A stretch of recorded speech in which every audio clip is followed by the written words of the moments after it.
Let me just check all your papers. A routine terror sweep here. I'm Officer Jack Boot. I've got a uniform. Bow down to that.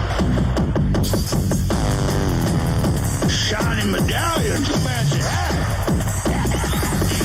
I've got a uniform. You little pig. Bow down to that. Let me hear you squeal. Shiny medallions. Wee, wee. Fancy hat. Bend him over. Come on, little piggy. I've got a uniform. You understand me, boy? Bow down to that. Now I'll kill everybody. Shiny medallions. The gun like king. Fancy hat. Now I'll tell you what you do.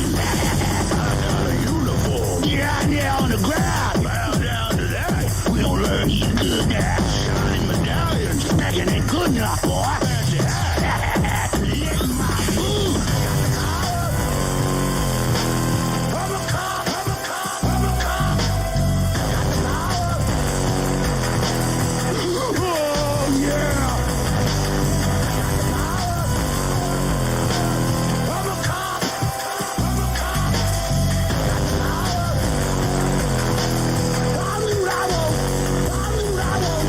Yes, sir, boss man. Can I please worship the government better? That's a vote of non-confidence, you civilian trash. Talking bad about the government, that's our kind of talk. Civilian scum? You better pray to me and you better lick my boots. I'm an officer and you're a lowly civilian. You wipe that smile off your face right now. I'll tase you and I'll set you up and I'll send you to prison. You pieces of trash, you do what I say. Maybe I'll put duct tape on your mouth, your eyes, arms, and legs and throw you in the river. Talk about how you committed suicide. I've got a uniform. Bow down to that. You little pig. Shiny medallions, fancy hat. Wee, wee. You son of a bitch. Give me my taser. Bow down to that. I'll show you who the boss is. I'll show you who the winner is. I'm gonna change you right now. I'll show you I'm bigger than you and I'm better than you. I own you, lady. I'm a cop. I got the power. Oh, yeah. I got the power. I'm a cop. I got the power. I'll do what I want. I'll do what I want. I got the power. I'm a cop. I got the power. I'll do what I want.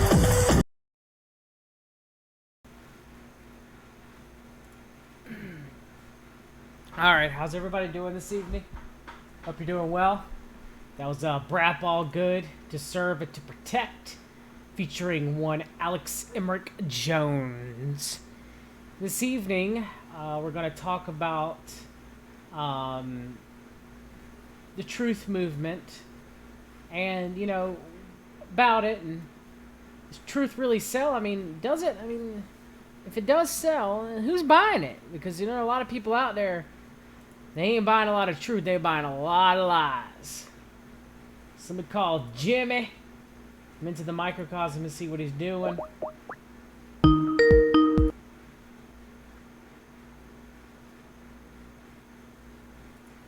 Hey, Jimmy.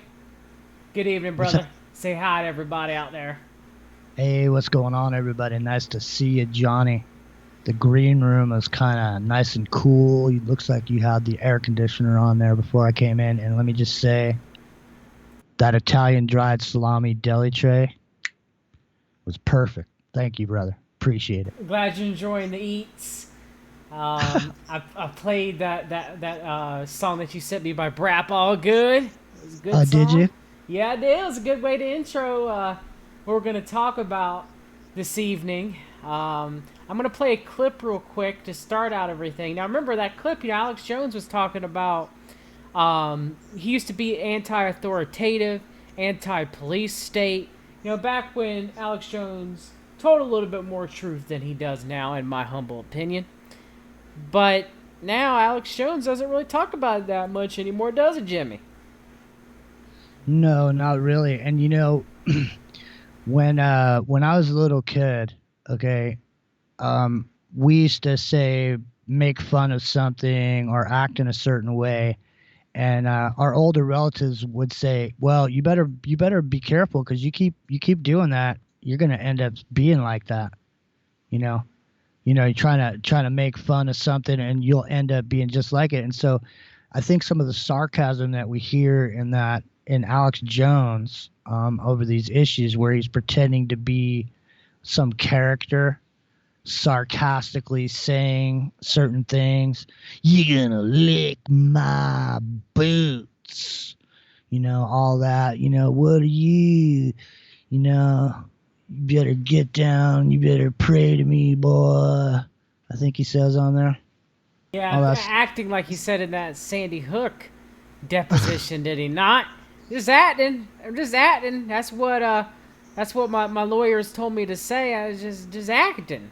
That's all I'm doing is just putting on an act.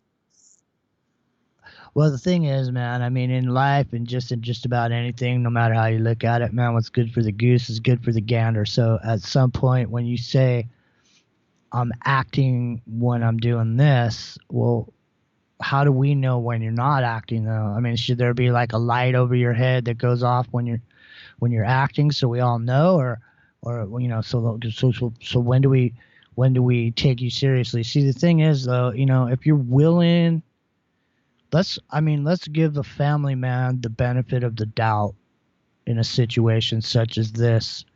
Somebody who has a family, children, doesn't want to lose his kids. He's in a situation. Okay, he's a truther. He's a patriot. The highest order. But he's in a situation now where he may lose his children, so he has to lie and say he was acting in this situation. Just this one time. Johnny's gonna lie about it. Because he has to. Now, Because Jimmy, this certain truther would never do something like that. He's been telling us the truth from the very beginning. Well, here's the thing. You listen. If you're willing to do it for a reason, any reason, at some point, when they say every man has a price and every man has a breaking point, that's true. Every man does have a price and every man does have a breaking point. So it doesn't matter who you are or what you're about. People are always coming to you with ways for you to fail, and throwing obstacles in your direction and giving you ways to stumble and fall. And, a virtuous person, a leader doesn't say, get going, Johnny. A leader says, let's go. And so Jones blazed a trail as a truth teller, as a truth seeker, as somebody revealing information that no one ever heard before, all of which is true, and he did do that. But when he puts himself in a position publicly to admit that he had to lie, to overcome some difficult circumstances where any man, faced with losing his children, might put himself in a position to do the same thing, to have to say something that he didn't necessarily agree with. But the point is if he's willing to do it for that reason, what other reason would he be willing to say something that wasn't true to avoid something else? So at the point that he's willing to do that, John, I mean, you really, at that point, for me, I just got to throw, everything to, caution to the wind and just look at it as entertainment, John. Just more or less just an entertainment outlet. But hasn't it always been? I mean, I pulled the Internet Wayback Machine for InfoWars and shown that he was promoting the Council for National Policy indirectly through their the media that he was putting out there, whether it was from WorldNet Daily, Joseph Faria being a WorldNet being a Council for National Policy member and longstanding. So a lot of his sources, even back then when people thought he was genuine, he was pushing CNP talking points. I mean, in my opinion, Alex Jones has been groomed for this since birth to do the role that he is doing. Now, of course, some people out there will say, now, John, Alex Jones is Bill Hicks. And to them, I say, well, Bill Hicks was also groomed for this role. So when we're looking at Alex Jones and the character that he plays, he has thrown his lot in with the Council for National Policy. And in doing so, he'll only give you some truth, but I'll hold back a whole lot. Now, I'll play this one video for you real quick, Jimmy, on Alex Jones. It's only and I'll get over there in the chat room while you're getting that set up, because I'm not over there yet, so I'll head on over to the chat room. It's only about 1 minute and 24 seconds, so I'm going to go ahead and play it.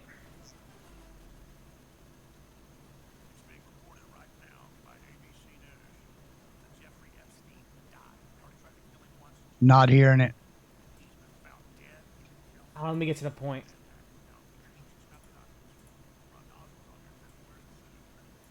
Still not hearing it.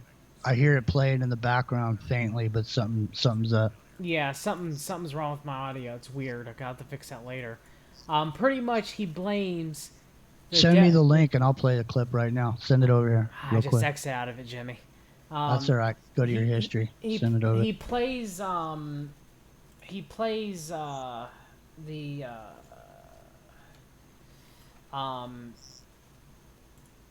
Well, look. See, here's how it is. Listen, you have airtime, and you have an amount of people that tune into a certain place at a certain time, and because you have that place all sussed out for yourself, and that means you can sell advertising time and advertising space, and it's all based on how many people are listening to you. So Alex Jones was able to, after the death of Bill Cooper, co-opt that whole shortwave Christian conservative based listenership, because he was an authoritative figure, okay, with with a bombastic personality, John, that makes any news story exciting and dangerous. And so people were seduced into that character. And not to take away from, the stuff that he put out there that was definitely, he was revealing information, whether it was secret or not, I don't know, but the point is that it definitely wasn't in heavy rotation.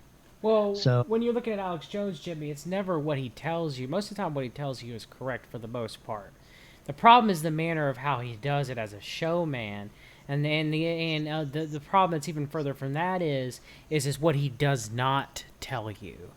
That's the problem. I got your video. Let's see if we can get some sound out of this. All right, so stand by here. Stand by, ladies and gentlemen. Here we go.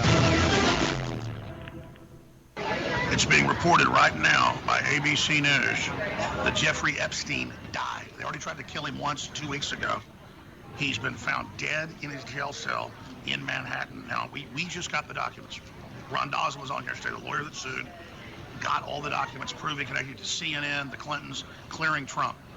We said just down there, he's dead. Well, he's dead right now. Jeffrey Epstein is being reported is dead. I guess the second attempt was successful. This was a giant blackmail scheme to frame all these people. So the deep state and the Clintons and the Chi-Coms have been controlling us, folks, and Trump is on the move. This is absolutely massive, but Epstein had to be taken out, and we knew he was dead, going to be killed, guaranteed. Let me just jump in here. There's still a little bit more left here. There's another 40 seconds of this, but let me just tell you, ladies and gentlemen, if you're not seeing the video, which you're not, I'm just going to tell you that this dude, the way he looks to me right now, from an empathic state of mind, I'm watching his body language, I'm watching his eyes, I'm watching his movements, I'm watching what he's saying, I'm looking at his energy, and this dude is acting like he is looking back and forth around himself like he's a paranoid fool, like he's actually revealing some dark secrets that somebody's going to come up behind him and smack him in the head. I don't know what's going on with this guy, man. This is not, maybe this is a different Alex Jones altogether. Maybe they cloned him in one of them underground, the deep underground bases. Here, here's the rest of it. And now they're getting rid of that key witness. It doesn't matter. We've got all the list. We've got the flight manifestos. They're rolling everybody up right now. They won't be able to kill everybody, and they're not going to be able to kill us, because you can't kill the truth. Because like they say in V for Vendetta, ideas are bulletproof. Fighting from the front lines in the fight to restore the Republic. I'm Alex Jones with Infowars.com and Newswars.com. Get this information out. go do the research and hear what Mark Randazza, the lawyer, broke down that got the secret documents yesterday in a lawsuit, giving a whole huge blueprint of how these operations were taking place. Infowars.com. Tomorrow's news today. Blueprint for global enslavement. All right, Jimmy. Let me drop some. Let's talk about this for a minute. Let me riff on this for a second. All right. So Alex Jones, of course, he says we got the documents. I guess he actually never read the documents that were unsealed involving Virginia Roberts Giuffre. So I guess he never actually read those documents. He just had them. So he had Mark Randazza on, his free speech lawyer, of course, who represented Michael Cernovich, and both Michael Cernovich and Alan Morton Dershowitz sued Virginia Roberts Giuffre to unseal those documents. Now, Virginia Roberts Giuffre did not want this information to be made public, not because she was afraid of her own testimony, her own deposition. None of that. She didn't want to make public because she was afraid that when these records were going to be unsealed, that it would also unseal the names of the Jane Does, the other potential victims that both Al Morton Dershowitz and Jeffrey Epstein and Ghislaine Maxwell molested. So she did not want to out those people so that they could find the information about them. So, yes, Mike Cernovich is not the champion of the people. The Lispis, I'm Mike Cernovich, Lispis Wonder. No, he's not. He is not the hero in this. Mark Randazza is also Alex Jones's free speech lawyer for the Council for National Policy. He is not the hero in this. None of them are, in my opinion. So he goes on and he says that, I'm doing best, I'm doing everything I can, blah, blah, blah, blah, blah. And then later he has the gall, Jimmy, to say the Chi-Coms. The Chi-Coms are the reason why Epstein is dead. Now, isn't that the most ludicrous thing you've ever heard in your entire life? I mean, we got people, let's see who might want Epstein dead before the Chi-Coms. Hollywood, the scientific elite, Clinton, Bill Clinton, Hillary Clinton, the Clintons, Donald Trump, Les Wexner, Al Morton Dershowitz, Ghislaine Maxwell, Bill Richardson, the neighbor down the street, the Russians, the actual Russian oligarchs. It's not a Russian jokes about Russiagate. The actual Russian oligarchs like Deripaska, and Vladislav Doronin. But yeah, so everyone, but no one's ever came across China in this, the Chi-Coms in this. So, and also, when did Alex Jones actually start calling China the Chi-Coms? That was a Council for National Policy Rush Limbaugh talking point, So what did you think about all that, Jimmy? I mean, it's laughable at this point. It's laughable, isn't it? Well, I'll tell you what's laughable, John, is, listen, the last thing that's going to ever happen to the goose that laid the golden egg is that he's going to get killed. You don't kill the goose that lays the golden egg. So no matter what side, if you want to take sides and put this into the left-right paradigm perspective, even if he had dirt on say the Clintons still don't have a reason to kill him because of that dirt, because he has just as much dirt on Trump. So even in their situation, he's the goose that lays the golden egg that he'll keep giving as long as he's alive, as long as he doesn't pull that dead man switch. So, in the situation that you're in, if somebody offers you a deal and say, hey, listen, you get to live, we're going to take care of you over here, we're going to sneak you out. All you have to do is just you're going to say yes, man. The last thing that guy wants. Listen, I saw one clue on this thing, John. I don't want to, get dragged into this situation on this, but I just wanted to say it. The one clue to me that really blew my mind was I saw that prior to him being taken off suicide watch, that it said that his attorneys requested that he be put into the general population. Now listen up. It doesn't matter what you've done or haven't done, but when you're in prison, the best place you can be for your life, no matter what situation you're in, whether you're Epstein or anybody else, the best place for you to be is in protective custody. And so putting a guy like him out in the general population, he'd be dead in 30 seconds. So your attorney would never try to toss you out. That's like throwing you out to the wolves. So to me, that's a big signal that something's wrong. Like they were trying to signal something, or it's just a big signal that there's something wrong with the whole thing. And like I said, you don't kill the goose who laid the golden egg, John. This he has a potential, and the dirt he has the potential to keep somebody rich for centuries on end. Your family would be well taken care of in a situation where you own this goose. So we just heard Alex Jones, who sounds like Rush Limbaugh. Okay? So I want to read a little bit of Rush Limbaugh real quick to you, Jimmy, about him talking about this. And I want you to tell me if he sounds like Alex Jones. Okay?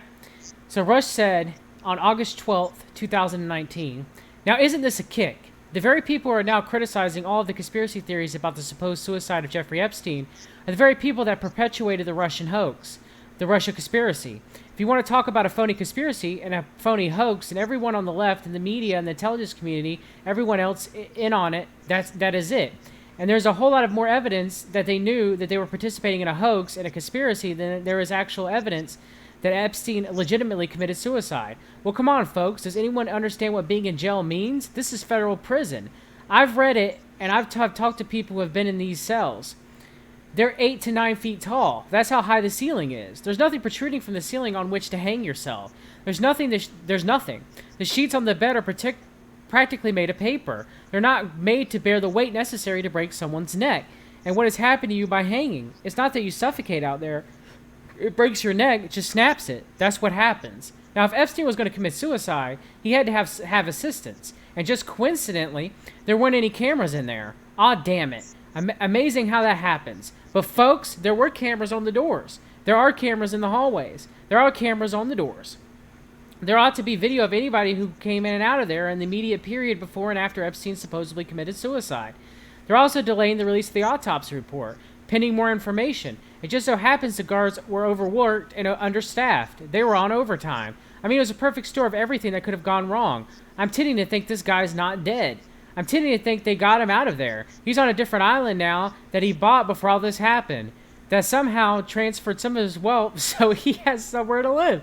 I mean, if we're going to create conspiracy theories, let's have at it. Let's just have at it. We've gotten to the point in American society where no one trusts anything that the government says except the left.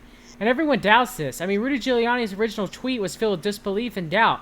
And come on. And now Rudy is back. Oh, wait a minute now. Let's wait for more information to come through. The Attorney General, Bill Barr, is saying, hey, if you're breathing easy, if you were Epstein co-conspirator or anyone involved, and you think you can breathe easy now that Epstein's dead, you better think again.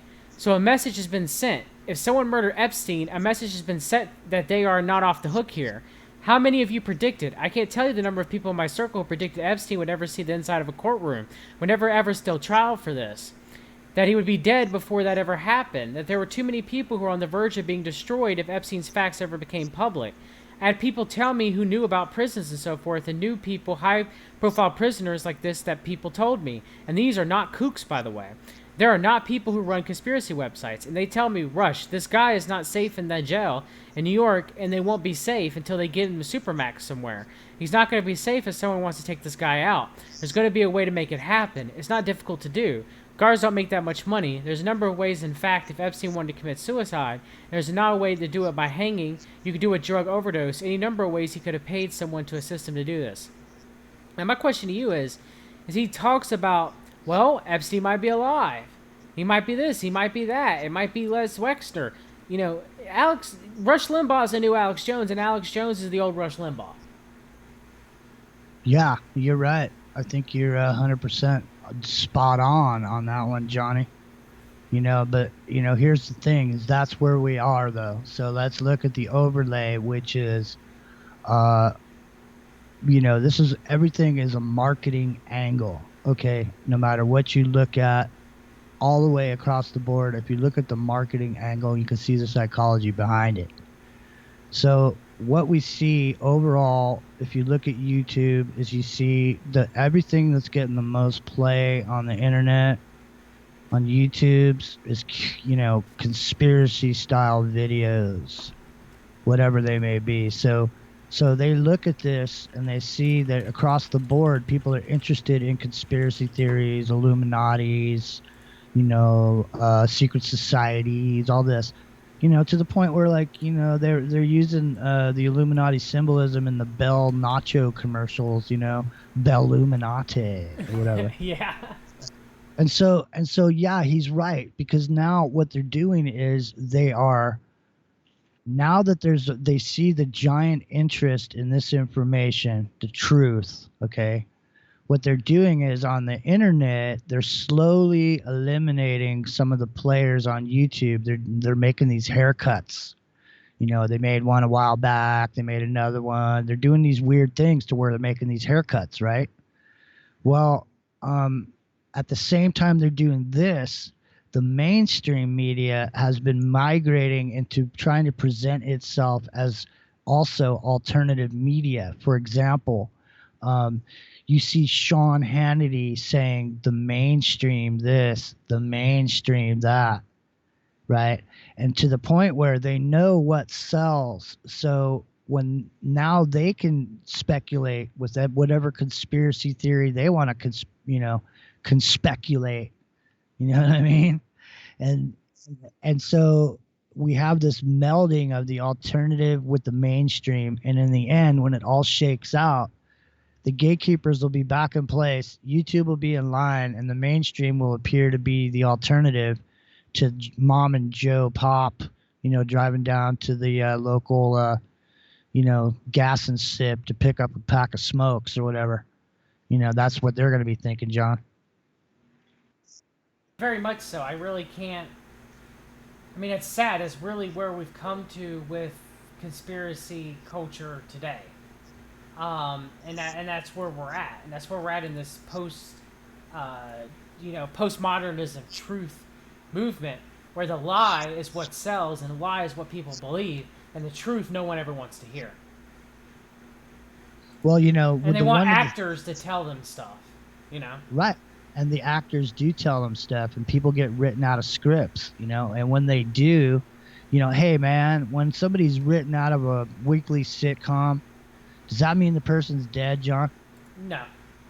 Hey, John, when the president of Toyota dies, do they stop making Toyotas? No, they don't, Jimmy. Okay, so we can pretty much deduce from those two examples that even though Epstein's been written out of the script, okay, the machine that it was in place to perpetuate the business that was there, and it's still in place, and they're just gonna replace Epstein with somebody else that will never hear about, and it'll go back to being the way that it was before, and everything will smooth out. The rag doll's dead, okay. The victims, they're the only ones that sort of got some vindication in the sense that the guy's dead, but they didn't really get any satisfaction and get into, publicly, go after the person who did that horrible thing to them. So, I mean, overall, it looks like a steam valve. Looks like the dude's having boat drinks somewhere. And to me, anyway, and, whether it's truth or not, I mean, let's just say I'm writing a fiction story right here on your show, right here live. I'm just spitting it out, But, you can see, I honestly, if I was writing a fiction story, John, you know how I would write this one? The first part where he has the guy in the cell with him, and then he ends up getting choked, and the paramedics come in. In my script, what I would do is I would have already hired a lookalike who was on my paramedic team, okay? And I said to him, listen, we're going to slip you in, and we're going to slip this guy out. We're going to pay you $1 million, and you just got to sit there for a couple of months while we're going to let him sit outside the jail cell. And then when it's time for him to go to court, we're going to switch him back. So we're going to pay you $1 million. The guy signs a contract. He comes in. He kind of looks like the dude. Not really. He thinks he's just going to go over there. He thinks he's a crisis actor. In other words, he got hired like a crisis actor to go in there. Okay. And then, boom, they sneak Epstein out. This guy stays in there. They remove his cell partner. Okay, now he's alone. And then he ends up dead because he thought he was going to get $1 million or whatever it was. But realistically, they just snapped his neck. And that's the end of him. But, Epstein's long gone, in my opinion. I mean, if I was writing a bank robbery movie or something like that, and I needed to get my mastermind out of jail, maybe that's one of the plans I'd put forward. John, what do you think? Very much so, Jimmy. Of course, Jake Morphonios says that if you believe that, that would be number 11, which would be the MCC staff, which is the correctional facility staff, participated in a grand conspiracy along with makeup artists, paramedics, hospital staff, police, staff of the chief medical examiner's office, and dozens of other parties familiar with the scheme to fake Epstein's suicide and help him to escape to an unknown location. According to Jake Morphonios, that's just too many people and makes it impossible. You only really need a handful of people to fake that. The rest of the people, you can pay them off and sign non-disclosure agreements, right? Well, the whole fact that he was still alive and still in jail after that happened to him means that everybody was looking now, but no one was looking when the original thing happened. That caught everybody by surprise. Well, he almost died or whatever. I mean, they came in with, they probably came in the thing with masks over their faces. The guy looked exactly like him, or pretty close, or close enough. Now I agree with you, Jimmy. I sent you another clip. This time it's Joe Rogan speaking about this. Can you play it for me? Sure. Yeah. Let me get that squared away. But yeah, I'm pretty sure that's what happened, man. It's like when you sent me the meme for the movie Face Off. Yeah. Exactly. Did you see today where Mark Epstein, Jeffrey Epstein's brother, is allegedly supposed to get all this? Supposedly, he's going to inherit all of his stuff since he's dead. It seems like a whole bunch of money laundering, as Josh Reeves was putting it, and John Prester, if you ask me, that there was a lot of money exchanging hands with this Epstein, and he's worth a lot more alive than he's worth dead, right, Jimmy? Yeah, and Epstein is a product name that everyone's become familiar with. Okay, and so part of the products that are under his product line, most of what everybody's looking at is this angle of the pedophilia and the child raping and that part of it. But there's a whole machine around that whole situation that's way bigger than just that. Yeah, Josh Reeves said the same thing. Money laundering. Of course, the pedophilia is horrible. We're not saying that it isn't at all. We're not judging any of that. But, no. The money laundering, the connections to the scientific elite, the connections to the world elite, the brownstone operations, which would be within the pedophilia. It's a whole interconnecting web of crime. And to disappear into the breakaway civilization, never to be heard from again, is not that, I wouldn't say all that difficult. Okay, here's your clip. Which is really well. I don't have that many, though. I can only do a few. Are you the type, though, where if you're doing a bit and you need this person to talk or whatever, you'll figure it out? Yeah, I can get a few. There's a few voices I can get out. Yeah. Yeah, because you're Alex Jones and But I know Alex so well. I've known Alex for like more than 20 years, so that's just easy. Yeah, I've hung out with that guy. We've been hammered together so many times. It's like that is the most misunderstood guy on the planet. He just needs somebody next to him. That's what he needs. Somebody to go, Alex, let's slow down. Like you had a really good point there, but or you just need a manager who's always with him. He even agreed with me. We talked about it. I said you just need like a rational journalist who's next to you to like. He goes, you're right. I do need that. And I go, you need someone who's just even balances it out. Look, he was right about all this Jeffrey Epstein shit. That is a fucking fact. Alex Jones called this years ago. He was saying that they take a lot of famous people to this island and they have all these young girls that this guy hooks them up with. He was talking about this years ago. Now it is mainstream news. And those human hybrid experiments going on. Yes. Which sound like a complete joke when he brought it up, we were like, what? Now it's fucking mainstream news. This is a fact, man. Like, people want to write that guy off because he'll tell you he's crazy. He'll let you know he's crazy. I mean, on my show, there was one of the funniest things he ever said. He's like, look, I want to be honest with you. I'm kind of retarded. And I fell to the ground laughing. But that's who he really is, man. People just have him lumped in, It's like some people, they don't represent the best aspects of themselves right to people. And then other people try to define them. Like, people try to define you. It's really one of the things that is really kind of weird about the more famous you get, the more people try to define you in a way that's detrimental or a way that's dismissive and yeah, Joe, whatever you say. Yeah, he loves anybody who believes in these Epstein theories, they're kind of retarded, like Alex Jones. Alex Jones was crazy. Talked about him suffering from craziness for believing all these things, but he was right about Epstein. He was right about Epstein. He was right about Epstein. And Joe Rogan connections to intellectual dark web, and his him being on the left. There's another clip I want you to play real quick that Josh Reeves has talked about, has dug up the connections between Naomi Campbell and Joe Rogan. Of course, Naomi Campbell was a possible procurer of underage girls or models, possibly for Vladislav Dorona and her boyfriend and Jeffrey Epstein. You got that clip loaded up for me, Jimmy? I'm working on it.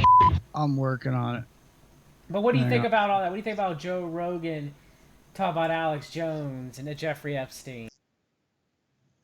Well, I've seen video of Joe Rogan stepping out of a bar with Alex Jones where Joe is making fun of black helicopters and Alex is going, "They're coming for your guns, man. They're coming for your guns." Blah, blah, blah. And they were drunk and they were buddies, and here like 3-4 months ago, you got this whole like battle between Joe Rogan.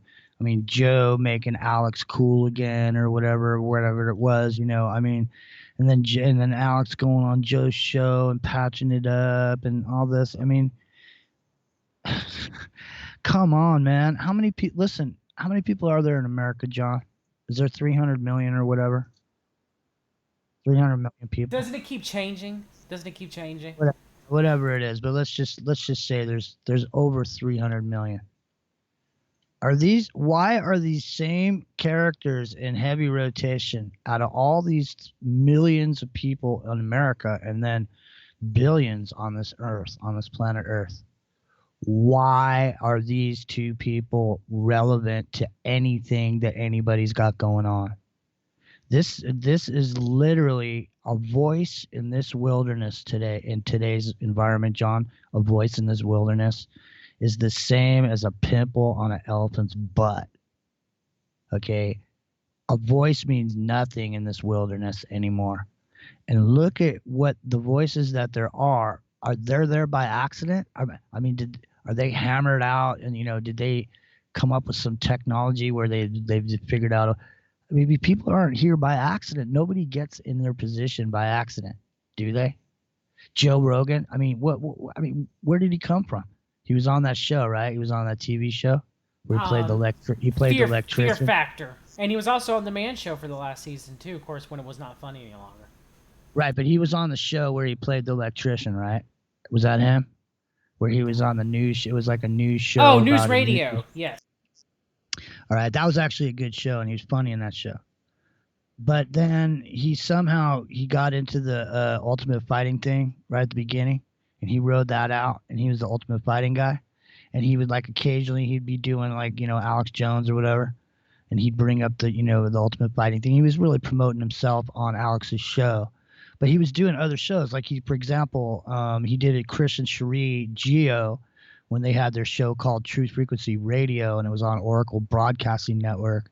Joe Rogan actually came on their podcast at one point, or their show at one point, and talked quite a bit about DMT and getting high. And so Joe's perspective has changed over the years, where he's coming from. So now he's coming town here where I live. He's about to come here and do a comedy show over at I think it's Shoreline Amphitheater. But the question is the same question we were asking earlier. Is Joe Rogan a comedian or a truth teller? Because how do I tell when he's joking or when he's being sarcastic or when he's being real? So, Joe, what am I going to do? How am I going to tell? There's no way to tell, is there, John?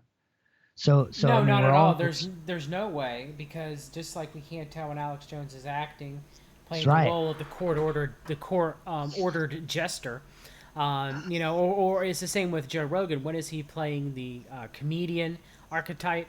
When is he making jokes, and when is he being serious? What is his own thoughts? Is he being bought out? Is he being told to say this by the intellectual dark web, or what? Who is the true Joe Rogan? Now, I myself never thought Joe Rogan was a funny comedian, and I do like stand-up comedy, But I never really found Joe Rogan to be funny, in my opinion. When I would listen to a show off and on, depending on who he had, many years ago, um, I really did not. It was his guest. I really did not care for Joe. I didn't care for Joe. Take the psychedelics, man. You'll see the clockwork elves in the world, man. And when you do that to someone who is of weak-willed or a weak mind, or someone who's not spiritually protected, now, myself, I wouldn't recommend anybody really do those. If you're going to smoke pot, that's relatively it can be okay if it's, especially if you need it medicinally. But just in general, doing, if you take DMT and you're not spiritually protected, it's going to mess you up. I've had family members where they've had, have had paradigm shifts that ended up being going to harder drugs and doing like crystal meth and stuff like that. So it's not good for the average person to do these things. But the intellectual dark web, they push that. We got to remember, psychedelics were used for MK Ultra, were they not, Jimmy?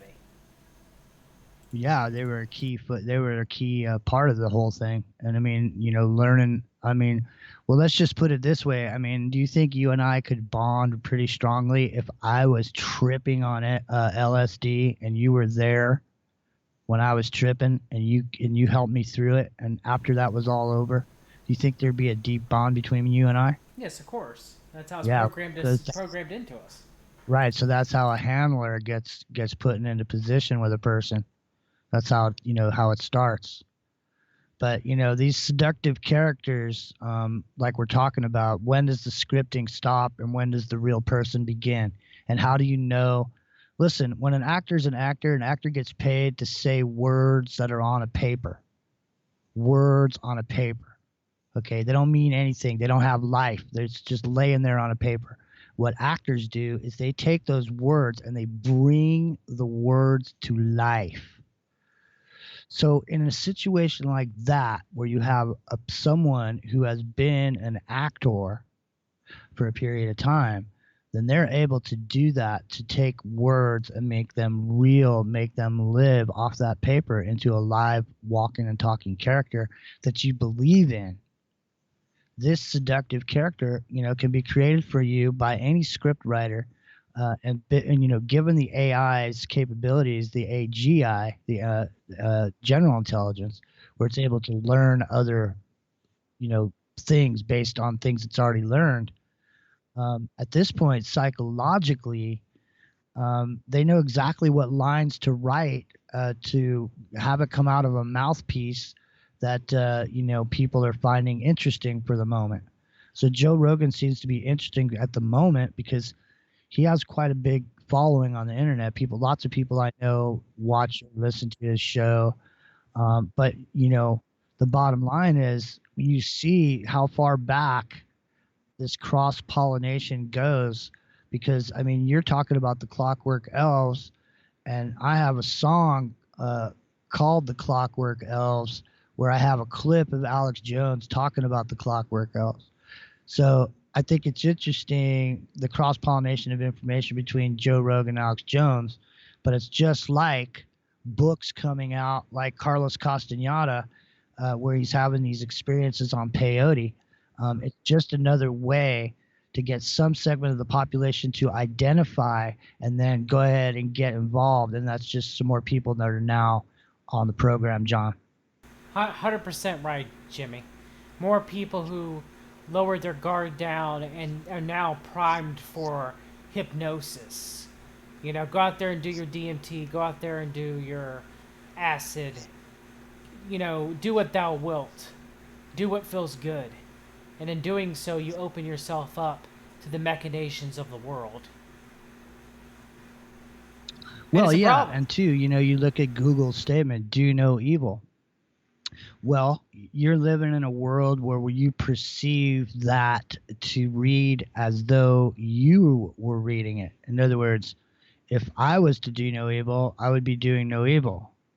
But when they say do no evil, what do they mean? Well, they could mean anything, because what is evil? and who decides what it is, because a person, there's persons that will do whatever they feel like doing. That's what do without wilt means. It doesn't just mean just do whatever. It means you do whatever and it doesn't matter and you don't have any feelings about it because it's not bad. It's only bad if you think it is. And since you can do no wrong, then you can do no evil. See? So it's all in the perception and the intention of the perpetrator that, that makes the difference, John. And so one man's, when George Bush gets up and goes, I pray to God every morning when I wake up. Okay, well, so to the masses, that means one thing. It's like hope and change. It means what it means to you. When he says I wake up and pray to God in the morning, we're automatically thinking he means the same God that we believe in. Well, yeah, but we know that he doesn't. His God is not my God. That's right. And so that's when I watched that family documentary where it talks about the Council for National Policy, the John Birch Society, and all those groups, kind of like the right-wing theocracy of what they want. When they talk, even when I played Rand Paul's speech, when they talk about praying, they talk about it in a deist sense. Not even so much of, they don't mention Jesus, they don't mention Allah or Buddha or anyone. You don't know who they're praying to. And when someone speaks of God, they could easily be talking about Satan. They could also be talking about they could be talking about Satan. They could be talking about Baal. They could be talking about Moloch. They could be talking about Baphomet. They could be talking about anybody under the sun. You don't know who they're talking about. Especially when George H.W. Bush is saying 1,000 points of light, So that's where we're at in all of this. Well, the thing is, another good example, John. Let's point at this example, okay? This one here, hope and change. Okay, so when Obama was making his speeches in front of all these giant screaming crowds of middle-aged women that were all there because Oprah, gave him the thumbs up. Okay, when he said he was going to bring hope and change to every individual, they thought he meant the change that they would make. And that's so brilliant about that whole program, is that people will run down there and vote because they think the person is going to make the changes that they would make because for whatever reason that character, that seductive character, resonated with that person. This guy thinks just like I do, John. He's going to make the change that I want to make. And they run down and they go vote for these people. Now, I just recently saw that Bernie Sanders says that if he gets elected, John, he's going to release all the information on aliens. Now, this is an old trick from the Clintons. But they've all said that. The Clintons, Trump. That's what I mean. Yeah. John Podesta. I mean, people still think Tucker Carlson had Donald Trump on and Disclosure, Trust the Plan. I mean, this has been going on forever. JFK. Since when? They always pull that trick out of the hat. Yeah, I mean these same things get run over and over again. But the thing is like, if you're running a 3-card Monte game down on 110th Street, and you move over to 3rd Avenue, nobody's gonna know. You know what I mean? So I mean these operations just move over and go someplace else. Once they get found out, and they just get played out again on a bunch of people that never heard about it before. You're right, Jimmy. You're right. All right, go ahead and play the clip. Stand by. So we talk about Naomi Campbell. Yeah, stand by. Just looking at that thing right there. Yeah. When you're talking about a guy who hasn't done stand-up in forever, and he just goes up there and murders it like that, and is in perfect form. His timing's perfect. He's a fucking fantastic stand-up. Such a talent, huh? Amazing. Unbelievable. Dave Chappelle's making a crazy run too again now, huh? I see him all the time. I see on your Instagram. Yeah, we hang out at the Comedy Store all the time. He's your boy. He's always there. Yeah, he took me some Eyes Wide Shut party in the middle of the Hollywood Hills. You had to get in an elevator and go to the top of this hill. What? Yeah, it was Naomi Campbell had this birthday party. And so Dave's like, "Hey, Joe, you want to go with me to this party?" And I'm like, dude, I don't like going to those parties. I like avoiding celebrity things. He's like, oh, come on, man. I got to be back here by midnight anyway. And I go, all right. So we're smoking crazy amounts of weed, high as fuck. And we get in my Porsche, go up to the top of this hill, get even more baked. Go get in a shuttle. It takes you up to this dude's house, and some dude who has the sickest house at the top of the Hollywood Hill. It's just some crazy billionaire character who has a sick house, and then above his sick house, he has a sick party house. Type move. He has just a party house. So you go to the top of this house, and he has this fucking insane view of the city where it looks like Blade Runner, and he's got so just 180 degrees of windows. His party house is like a flying saucer that just got stuck in the side of a building, but the whole outside edge of the flying saucer is all windows. Good Lord. So you're sitting there's all seats around the windows, and then he has this big bar, and the guy's just loaded. Scrooge McDuck. And we have to take an elevator, like a 4-person elevator, an open air elevator that goes up the side of the hill. And as we're going up the side of the hill, Naomi Campbell's naked photo is 40, 50 feet tall. Jesus. And I'm not kidding. I'm not exaggerating. Jesus. It's just enormous naked photo of Naomi Campbell. And then we get up to the top, and it's like fucking Demi Moore's there. And I'm saying hi to Lenny Kravitz. I'm like, this is so strange. It's so high. Plus barbecued. So high.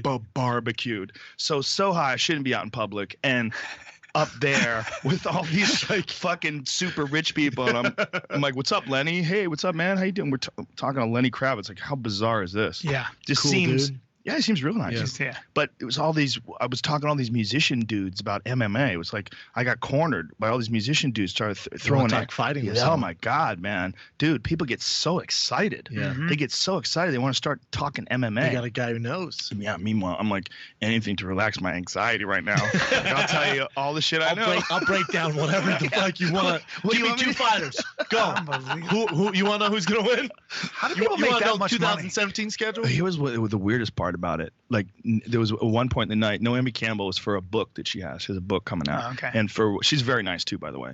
Super nice and beautiful. And I Still don't a know, dime piece. 100%. I don't know how old she is. She's got to be 40, right? I Older would than that. imagine I'd say older she's than that, right? probably Maybe. closer to 50. Yeah. Really? Yeah. Because She's on the backside. Cindy of 40. Crawford is 50 now. I think she's 49. I think she's a little older than that. I think she's Cindy Crawford? in No, her she's 50s. Naomi 45. Campbell's 45. Wow. How old is Cindy Crawford? She's Crawford. 50. I think she just turned 50. Ridiculously looking. Ridiculously good looking. She is So- ridiculous. So Naomi Campbell, 45, Yeah. still fucking slamming hot, right? So anyway, she stops in the middle of this thing. They have these photos of her. So, John, What do you got to say to that, Jimmy? What do you got to say about that clip? Tell the masses. What's some thoughts you got going on about that? well, I mean, I find it extremely interesting. Specifically, I'll tell you for a couple of reasons. First off, I see Dave Chappelle. Okay, I see Dave Chappelle come out and starts talking about the dress, and he's like, starts talking about all these black dudes in the entertainment industry that eventually, at some point, they had to were in a movie where they had to wear a dress, right? And so he said he wasn't going to wear the dress. You know, there's a whole clip you can find it. He was at the actor's studio where he's breaking it down, and this is the same speech he gave when he was talking about, you know, going out and leaving, you know, being an entertainer. So then he's gone for a period of time. You know, he was saying stuff before. He was sort of exposing some of the system, and then he disappeared. And then he went and started a llama farm, and he just kind of like went away. And then all of a sudden, here he comes back, and now he's all buff and he's all ripped. You know, he looks completely different because he used to,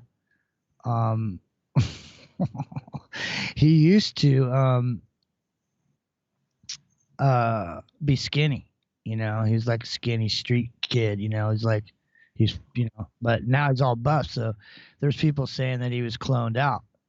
And so what's funny to me is that Dave Chappelle in this discussion supposedly took Joe Rogan to an Eyes Wide Shut party somewhere in Hollywood, which doesn't jive with the Dave Chappelle actors studio conversation before. So it doesn't make sense. So what's true? See, these things are diametrically opposed to each other, right? So what are we saying now? Dave Chappelle's ready to wear the dress? Yep, and that's what happened. Did he wear a dress in a movie? I'm not going to say he wore a dress in the movie, but I'm going to say that he sold out. Well, see, here's the thing. To make it like Cool Hand Luke, they'll do it to you in front of everybody. So everybody would see that we got to look for Dave Chappelle wearing a dress sometime soon in a movie, and we'll see. But Eyes Wide Shut parties go on in Hollywood every night of the week, so that's no big deal. Acting like it's, oh, I went to an Eyes Wide Shut party. Oh, come on, dude. Seriously?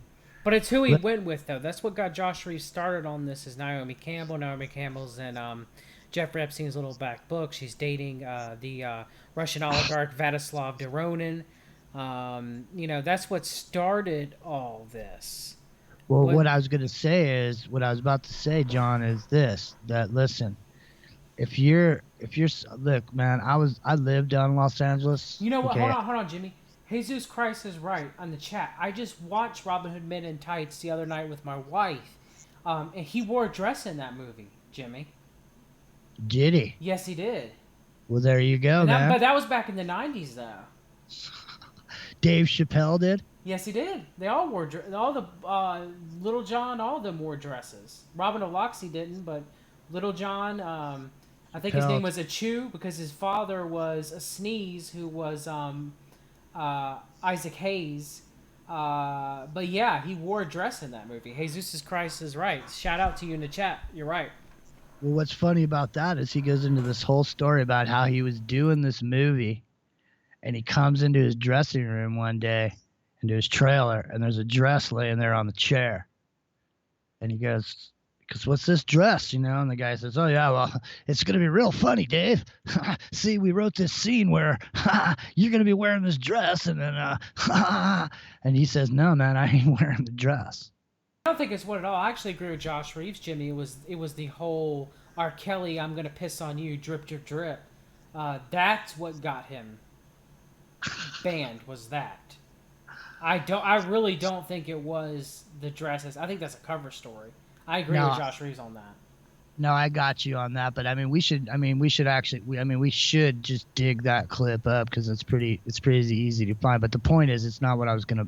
Let's just move on from it, because no matter which one of these insiders, these celebrity insiders you look at, you're gonna find all this weird shit going on, just simply because, look, man, if you're part of the program, if you're in with Flynn or whatever, then you're gonna be able to go to these parties. I've been to parties like he's talking about up in Hollywood, man. I was living down there for a few years, and I was tied in with some serious people. I'm not saying I'm an actor or I'm famous or anything like that. All I'm saying is I knew some people, and they just happened to end up in these parties, man, in these places. And the kind of parties that he's talking about, go on, man. There is so much debauchery that goes on in Los Angeles on a nightly basis. It's not even funny, man. It is not even funny. And it's like, it would make these isolated incidents that we get seen, that get run across the mainstream media. Yes. These are just these isolated incidents. They're just a minuscule. I mean, if he's been to one party with Chappelle that he's mentioning right now, about the one party that he went to where he had a super good time with all these, hot naked chicks everywhere, group sex going on. Yeah. He's going to spill his guts about that party? No, he's not going to spill his guts. I'm not saying he even went to one of those parties. Maybe he doesn't get invited to those parties, but I'd be willing to bet you that he does. Because he's a cool Mo-D. Look at him. He's got a show. He's all tied in. He seems like a cool guy. Dark web, might be tied in with these left-leaning Russian mobsters, Rogan, through the MMA fights and everything like that. So maybe that's why he doesn't talk about Epstein until Epstein dies, because he has to. Hush hush, possibly. You know what I mean, Jimmy? Well, look, man, anybody in a position to take a position, and that has, this video here that we're looking at, it's got 67,000 views, 717 likes, and 13 unlikes. So he's got an audience, man, that's listening to him. People like what he has to say, and he's a character, right? But like when the lights are off and the microphone's turned off, okay, is he who he is on a microphone, or is that Joe Rogan? And then when he goes off the microphone, he's somebody else. Same thing with Alex. When I'm Alex Jones on the microphone, y'all, and I'm stepping to the microphone, I'm one person. But when I'm off the microphone, I'm hanging out, pitching tents in my backyard, sipping beers, I'm another guy. How I feel about the overall political situation might be different than the actual viewpoint I'm putting forward. I read lips because I worked in the music business for a long time, and it's always loud, John. So you gotta figure out how to hear people, and so you learn after a period of time, working around loud music, you learn how to read lips. So, I don't have to be 2 feet away from you to read your lips. I can read your lips from across the room, or I can read your lips. For example, what I'm talking about is a debate between John Kerry and George Bush. It was a really big debate they had, and at the end of the debate, they walked across the stage and they shook hands together, and then they were standing there back and forth, and they were talking as they were, accepting the applause from the audience. And George Bush says to John Kerry, "What are you doing later?" And John Kerry says, "I don't know." And George Bush says, "You want to go have a beer?" So the thing about it is with these characters and these scripts, John, is that, when the lights are turned off and the microphone's turned off, everybody turns into who they actually really are. And whatever character or whatever political perspective that they want to put forward at this particular moment to drive an emotional response into the public, then they will. I think some of your videos should get 67,000 views, John. Well, yours too, but that's never going to happen because, again, the title of the stream is "True Sells," but who's buying? Who's buying? Who people want? They want the jester, they want the comedian, they want the clown, they want the person to get up there and do a little song and dance, and they don't want the people that are telling them the truth, because the truth is a very bitter pill to swallow. Well, I think ultimately what we see going on right now is we see a big transition going on, and we see a lot of long-time alternative media persons, people that have been around for a long time.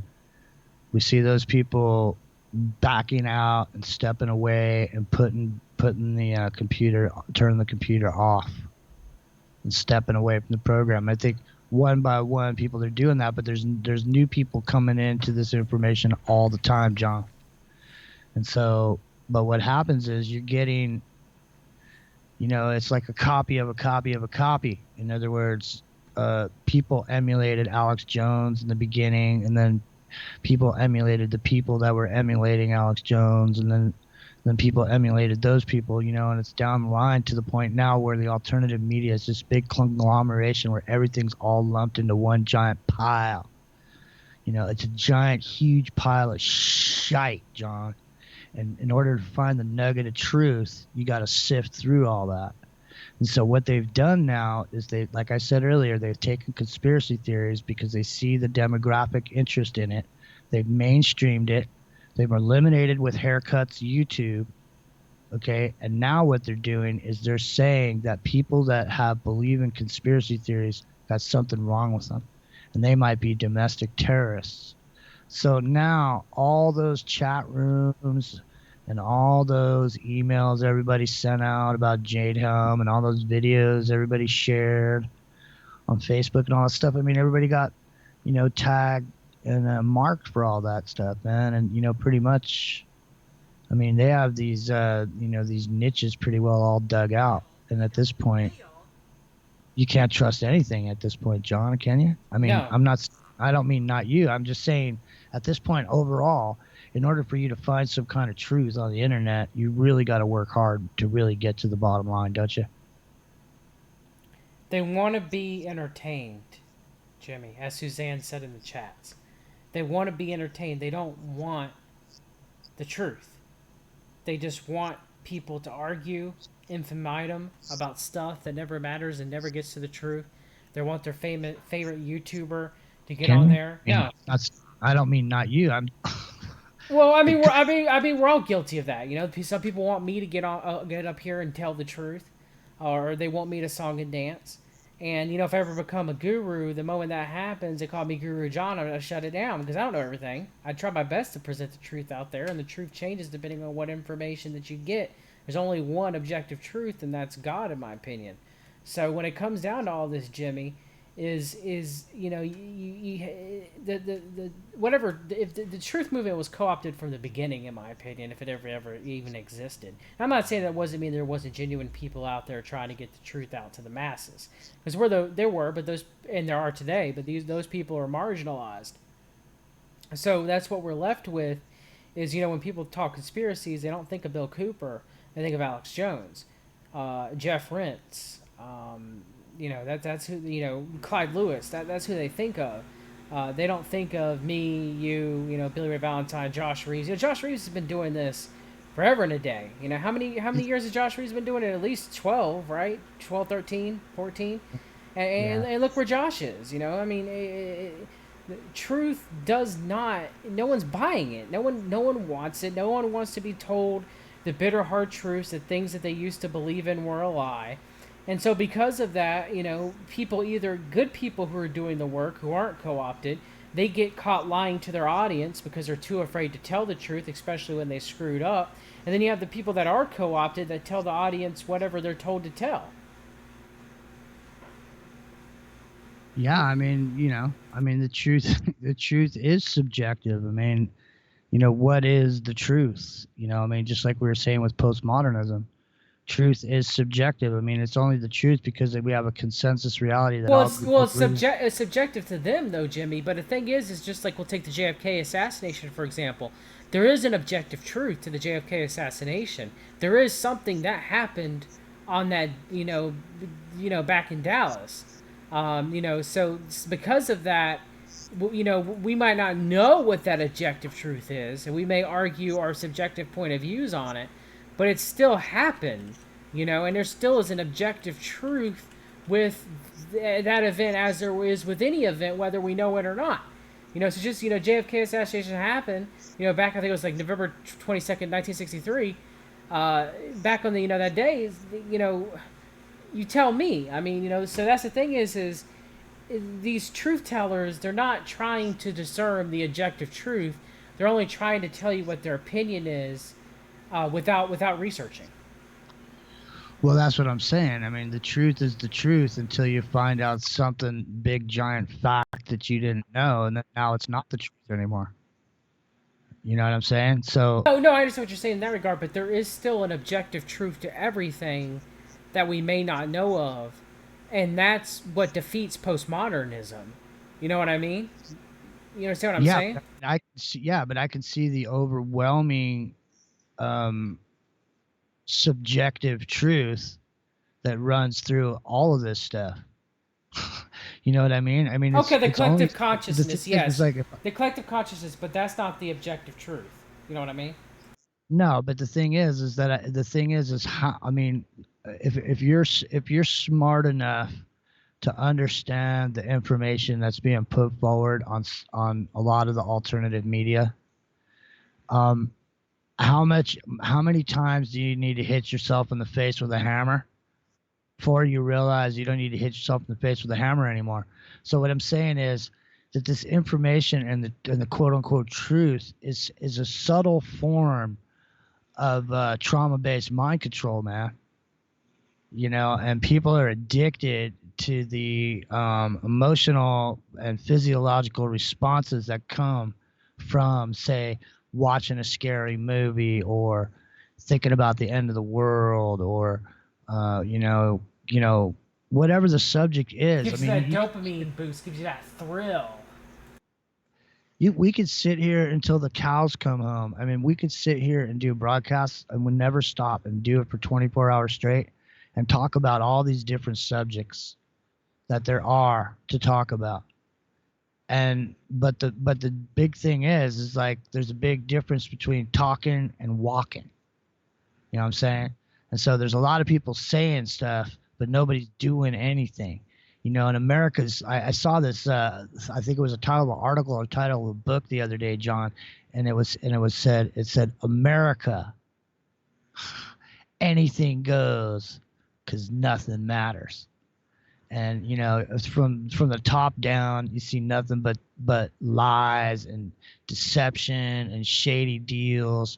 And so you can't expect the grocery store guy down at the corner to be honest with you about how long he's been keeping stuff around. Or, you know, I mean, at this point, everybody values dishonesty because in order to win on these shows, John, these reality TV shows, the best way to win is to lie, to cheat, and to steal, and to cutthroat, and to snitch, and to be a rat. And that's how people get ahead. And the reason they show that to us psychologically is so later on in the future, in the snitch culture that they've developed in this open air prison we call America, John. Nothing but prison culture for the slaves. You're right. You're right. And when it comes down to subjective truth, what separates subjective truth from objective truth is subjective truth is faith.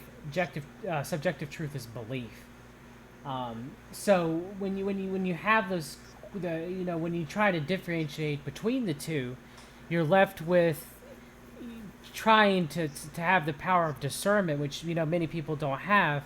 And you always got to look at what the information is in front of you. You got to examine it. You got to see who's telling you this information. You got to examine them. You got to examine exactly what the information is.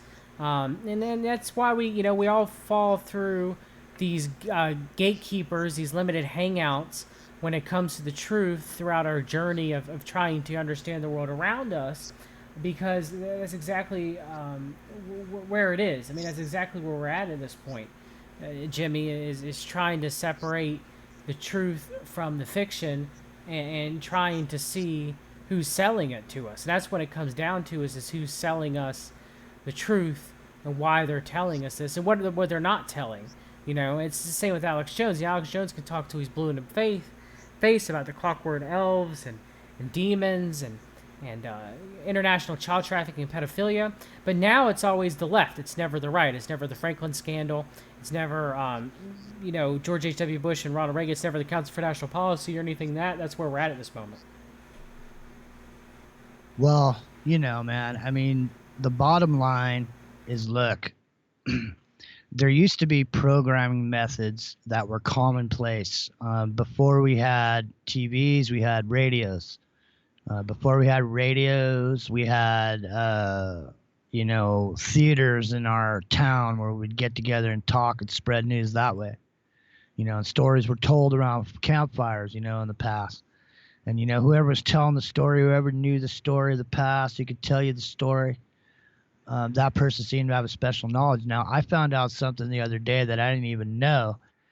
John, did you know that the Pharaoh would get up every morning and do a ritual where it appeared that the sun was rising out of his hand? No, that's interesting. It's very interesting because simply with a simplistic point of view, from your upbringing and your sociological way of thinking in your society, if it's presented in just the right way, think about when the sun's first coming up, how small it is, and if you could create an environment where it would actually look like the Pharaoh was standing there and the sun was rising out of his hand, because that was from your perspective, right, John? So, and that went on for 1,000 years, John. Yeah, I mean, power to fool the masses, And a lot of people don't realize the definition of faith is a complete trust in something or someone. But the definition of belief is just an acceptance that a statement is true. So there's a big difference between complete trust and just an acceptance of something being true. Or complete, well, if you didn't worship the Pharaoh, right, John, the sun wasn't going to come up tomorrow. So you better step up and do your duty as a citizen. Well, someone should have told him that the sun still rises, whether they should have had me and you out there crying in the streets. I guess we would have been put to death under Pharaoh with his hard heart. From a Christian's perspective, though, I mean, or from any religious perspective, wherever you may fall, whatever your religion may be, because everybody's religious beliefs are just as valid as anybody else's, but whatever you believe in, that's the important thing, is that you have faith. And so when belief becomes faith, that's a big jump, because faith requires you to believe, John, without any evidence. And so that's where you're supposedly going to get your payoff in the end, is that you had a belief, or you had faith in God when there's no absolute proof that God exists. And it is that faith that, establishes that true connection with God, of whichever God you believe in, whether you call it Christ or, Buddha or Allah or whatever it is. I don't think people call Buddha God, but they find what he has to say interesting, I guess. But religion is another one of these subjects where they've done research, John, into every religion on earth, and there's only one thing that every single religion has in common. You know what it is? Go ahead. The golden rule, man. Do unto others as you would have others do unto you. And I know a lot of people say, well, if this guy messes me over, does that mean I get to go do that to him? I guess so. Technically, I guess you found a way to find it to be negative, man, but that's not really what it means. What it means is to walk around and treat others how you want to be treated, in spite of how they treat you. That is the nugget, John. What about the religion of the Illuminists, Philemia, Satanism, the religion of the adversary, whatever you want to call it? Theirs is not the golden rule. Theirs is the antithesis to the golden rule, is it not? Well, I don't know if I would classify that as a religion, as I would say it is more a belief or less, system. I would say it's a belief system, more or less a philosophy and a science.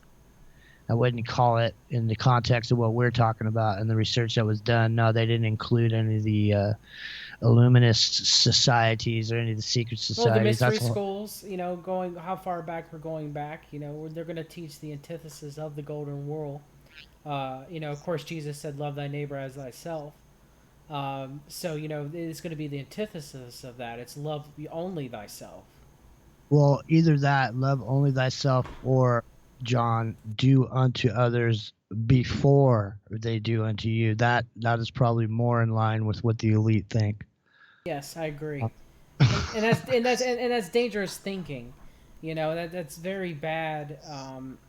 It's very selfish for a person to be that way, Jimmy. And human beings, we all have to fight against that. We all try to, if you're looking from a scientific standpoint, overcome our reptilian brain.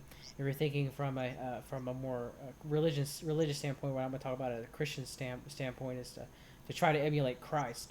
So that as humans, it's what we strive to be, is to be, hopefully most of us, to be better people, which not everyone does. But it's very interesting when we look at a lot of these actors within the truth movement, is that they will act like they are Christians, and act like that they're this and that, or they're religious, or but in my opinion, a majority of them probably are not. Because Christians from a con artist standpoint, they're exactly the right target audience for a con artist, because they already, in being Christians, they already proved that they're willing to believe in something and have faith in something without any actual proof. Okay, so You've already established yourself. Yeah, but as you some- see that. You is- see that. But you also see that a lot with the mysticism and the New Age movement. That's You influenced. see it with the UFOs, and you see it with Yep. anything Yep. anything that requires you to believe in it without any proof, for you to have faith in it. And that's what the whole thing is with con artists and these con artists on the internet, man. These con artists on these truth shows, dude, is they get you to have faith in what they're saying because they're telling you 99% of the truth. And then, but the thing is like that requires you to have belief in without proof sometimes. And people will go to the death to fight you because your speculative theory from extrapolated limited facts is different than theirs. And theirs is the right one, John. And the one that your speculation is just bunk, and you're not telling the truth, John. They're telling the truth because their speculation is more plausible than yours is. Isn't that? You're telling me a lot of Q-tips are fooled Christians to trust a plan and to vote for and trust the wolf king in sheep's clothing, Donald John Trump. Because remember, the family and their belief of the parable of the good shepherd, the parable of the shepherd, is not that Jesus came to save the sheep.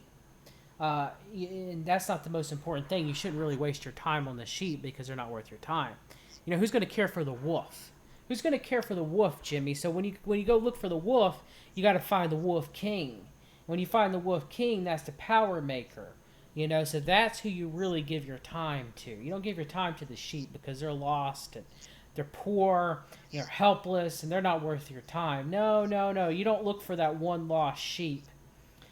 You instead go for the wolf king because they have all the power.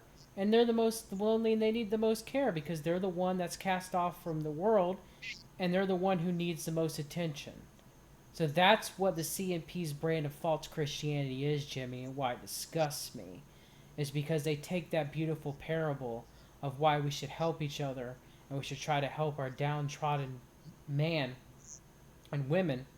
And instead, we should go for the power breakers, the ones who are rich, the Jeff Epsteins of the world, the Rothschilds of the world, the Rockefellers of the world, the Donald John Trumps of the world. They are the ones who we should, by God, care about instead. And, John, you're 100% dead on the money, brother.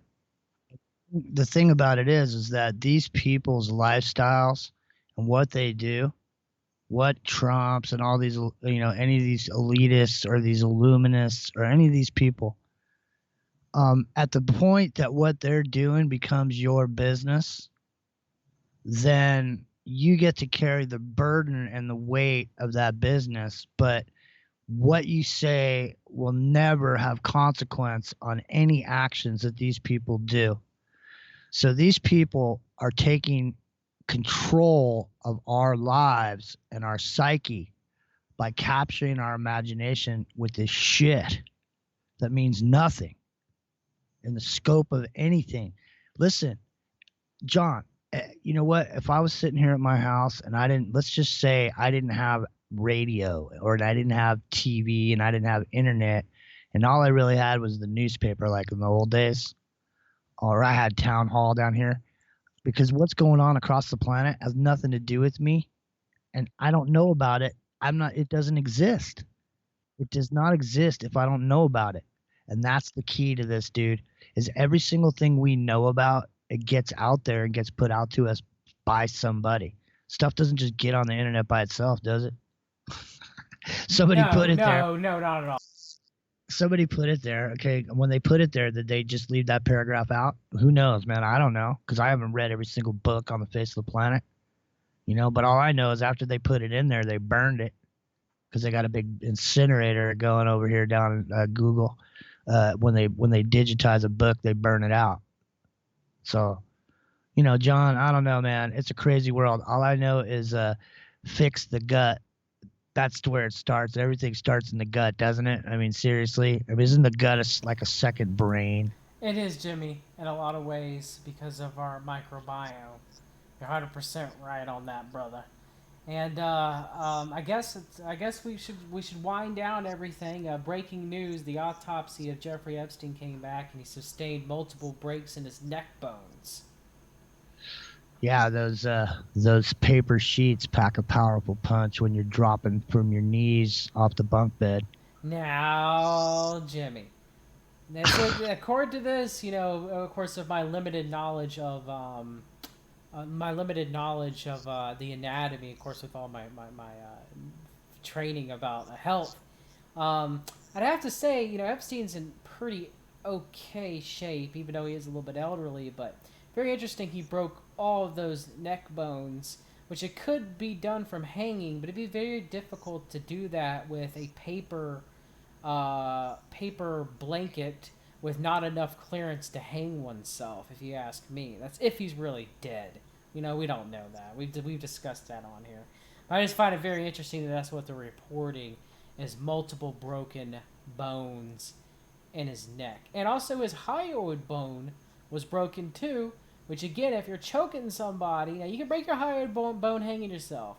But if you're choking somebody, you're going to put pressure on that hyoid bone because you're going to stop them from breathing, because you're going to put pressure on their trachea. So if you're strangling someone to death, you're going to do that. You're going to make sure you press right there because you're going to choke someone. So it's very interesting about that. Of course, we're given more questions and less answers as always, Jimmy. You know what I mean? Because now there's going to be a conspiracy where he could have hung himself, but it's likely that someone choked him to death. Okay? So that's where we're at. You know what I mean? And now the conspiracies are also flying on the mainstream media, so now you can't even tell.